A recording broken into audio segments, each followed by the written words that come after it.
So I got to admit, one thing that has given me a little bit of hope for humanity as far as the diet world is concerned is you're definitely finally seeing a mass exodus from the dogmatic diet community.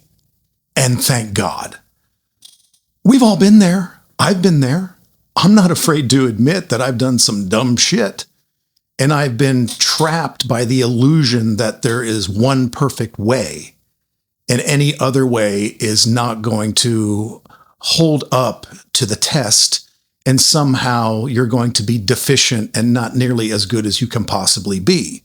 Well, the old phrase, there's more than one way to skin a cat, definitely holds up. And you have to start looking at this stuff logically and rationally and experimenting with it as I have for decades. I'm an old guy. And I've been doing this for 33 years. You don't think that I've been through it? I've been through the Atkins diet, the paleo diet, the primal stuff, the keto diet, the keto fad, the carnivore movement. And if there's one thing that we're finally starting to see, you're starting to notice it everywhere, is people are starting to pull away from this dogmatic diet culture. And they're finally pushing back and saying no. That clearly, if you look at this through a logical, rational lens, we're starting to see that it's not about excluding a macronutrient. It's not about pinning yourself into eating 4 or 5 foods all the time. And that's the only path to enlightenment when it comes to nutrition and being your absolute genetic best. No, it doesn't have to be that way. This is a crazy time that we're living in. You know, this isn't 10,000 years ago. The reason that we hunt animals, and that is the most ideal source of nutrition back hundreds and thousands of years ago when we were hunter-gatherers and living in small tribes, is out of sheer economy. You would kill a freaking gazelle or a deer or an antelope or an elk, and you had a shit ton of food to last you, your family, your tribe, or your even small community for quite some time. To suggest that human beings have only been eating carbohydrate for a short period of time is just ludicrous. There are Pacific Island and Asian cultures who have been eating white rice for tens of thousands of years, if not longer. And in some cases, up to 60 to 65% of their diet come from that rice. And it's on record that they're some of the healthiest, most long-lived human beings on the planet. Because why? They're not eating processed garbage. Even new data has revealed that one of the major successes of the carnivore diet isn't the fact that you're just eating meat and eggs all the time. It's the fact that you've excluded or eliminated processed foods and industrial seed oils and copious amounts of refined sugar. Take out the bad shit and stick to, what have I been saying? Single ingredient whole foods, the kind that you either kill, pick, or pull out of the ground. If you stick to these single ingredient whole foods and you eliminate the processed garbage and the industrial seed oils and the copious amounts of refined sugar, then you get a massive health benefit as well. It's when we started including all this junk food and foods that were hyper palatable, containing high concentrations of both carbs, typically bad carbs, and fat, typically bad fat, in combination in high amounts, that everything shit the bed. Now, there is certainly something to be said that if you're a metabolically broken individual and you've been consuming copious amounts of these garbage foods over a long period of time, your body is betraying you. It is shutting down. You've overproduced insulin because you've put too much shit down your throat for too many years. You haven't stuck to the simple guidelines of eating basic, simple, single ingredient whole foods, and your body has become an absolute shitstorm. In that case, then yes, it may be time for you to greatly reduce the amount of many refined carbohydrates, copious amounts of dietary fat. You need to stick to eating simple, clean sources of dietary protein, only taking in small amounts of carbohydrate if that's your thing, up to the point of your output. If you're taking in more energy than your body will expend, it's got to go somewhere and it will store. And that is true for both carbohydrate and fat.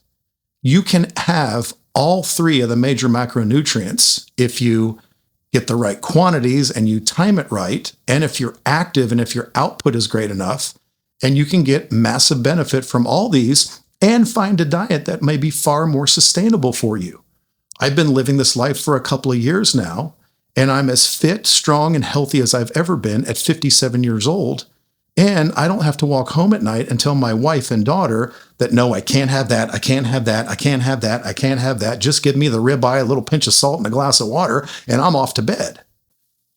You can have all the things if done properly. Actually, we talk about carb cycling, especially in the bodybuilding community. And no, I don't recommend carb cycling for every individual, and I've said this. But if you're a high-level output athlete, or if you're a competitive bodybuilder, or if you're just training like a freaking machine, 3, 4, 5 days a week, then yes, carb cycling can be a very beneficial thing for that level of output. Or you could be a track and field athlete or a CrossFitter. Carb cycling, healthy single ingredient whole food carbohydrates can have great benefit for many of those people. Sure, some people just don't like these things or don't feel quite as well when doing them. So guess what? Don't do that. Do what works best for you. Once again, if the food you're taking in is a more single ingredient, healthy whole food, whether it's all meat and eggs, or if it's meat, eggs, and fish with a little bit of single ingredient carbohydrate or a little bit of single ingredient fat or whatever, that's totally fine. And you can get more creative, and many, again, find that to be a more sustainable option. So back to the carnivore thing. I was in the carnivore community for many years, but I always took in some carbohydrate pre and post workout. And I've been on record saying this for a long time. You could think of this style of animal-based nutrition, call it carnivore cycling, if you will. And it's still something that I do to this day. I'm not competing in bodybuilding anymore.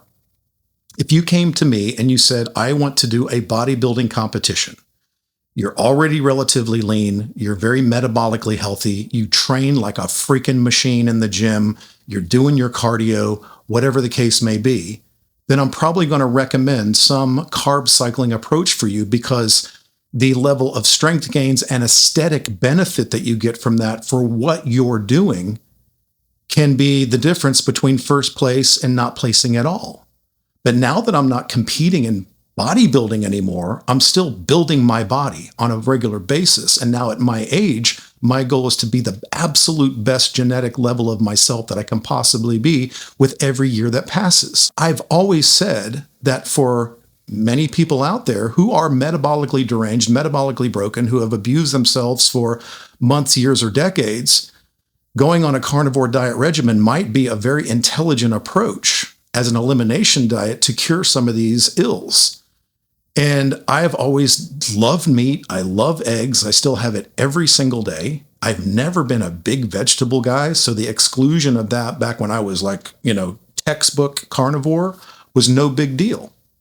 But again, I still used some carbohydrate pre-workout and post-workout because I got substantial results from that. There are days now where I would call it carnivore cycling. If I'm on an off day and I'm not doing jack shit, I don't need an abundance of energy in my body to be accomplishing these tasks, because now I, of course, want to sustain as much muscle as I possibly can. And I do that very well, I think, for my age. But there are days when I don't need that level of output, so I will reduce the carbohydrates significantly, if not dramatically, on those days. So it'll be a day where I'm having primarily just meat and eggs and fish and things like that. I may have, a little bit of added fat on those days because I'm not taking in a bunch of carbohydrates on my super hard training days.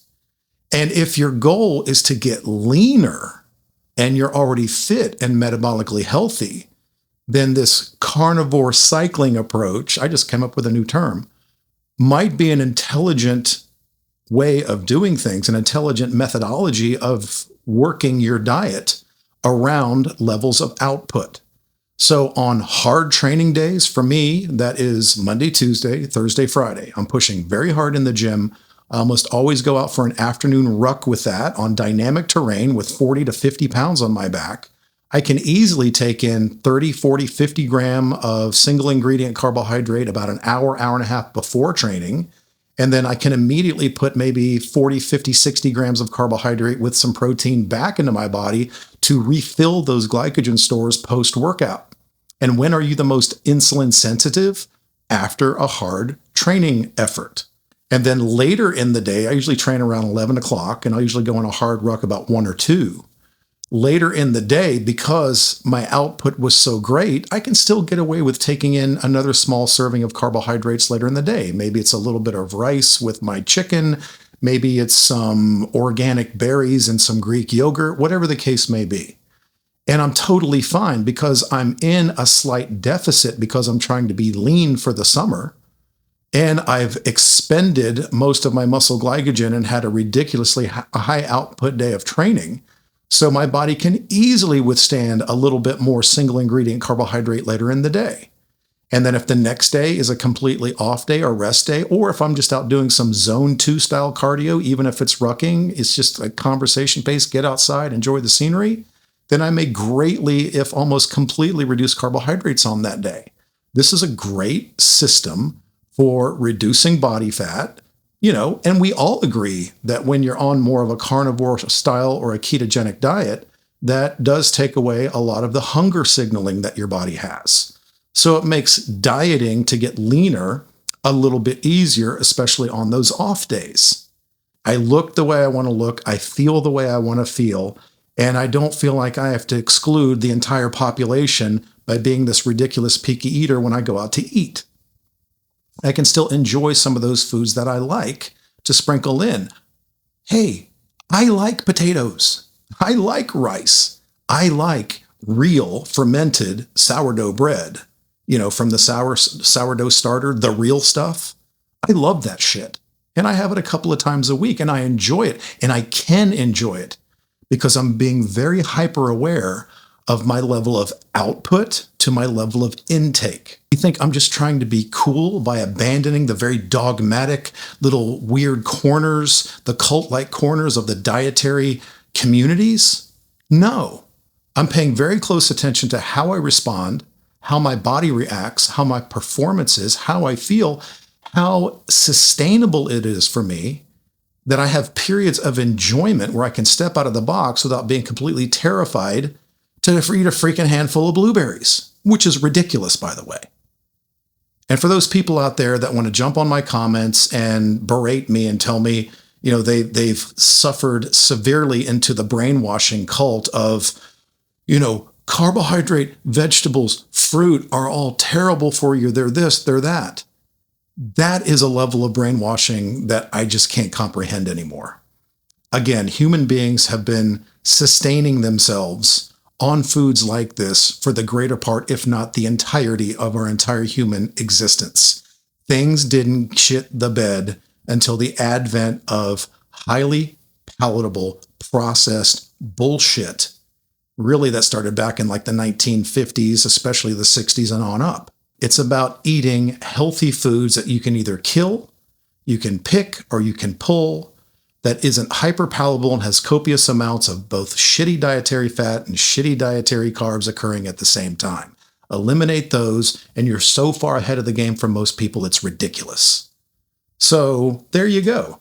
Carnivore cycling? Sounds weird, but it really is kind of the way I live my life right now because I enjoy those foods and I'm not terrified that I can't incorporate other foods that make me feel better, perform better, and again, give my diet a level of sustainability and acceptance with my family, friends, loved ones, and others, and even in social settings when I want to. And yeah, if I go out on a motorcycle ride or go to an event or whatever, and if I feel like, pulling into, a greasy roadside diner on occasion, and I feel like having a Philly cheesesteak and a cold beer, guess what? I can have those things. So it's about dedication, discipline, not being too soft on your diet, and making real man decisions or real woman decisions on how you choose to consume nutrition intelligently without this hyper-dogmatic, silly cult-like approach to where you have to have an indoctrination and a membership card in order to join their club. Don't be so dogmatic. Experiment, try things. And again, intake according to your output. Earn your food through training, through activity. And then also make sure you're getting tons of ample recovery to let the body heal and do its thing, because as I've always said, recovery is when the magic happens. So that's just my thought for the day. Hope you enjoyed that. And I got lots more coming. If you haven't got a copy of my book, Iron 40, you're missing out. I've sold tons of copies. The feedback has been great. If you're over 40 and you're tired of being a fat sack of shit, then buy it, read it, absorb it, and you've got the blueprint of practically everything you need to get on your way to being your absolute genetic best at 40, 50, 60, 70, and beyond. So until then, I'm out.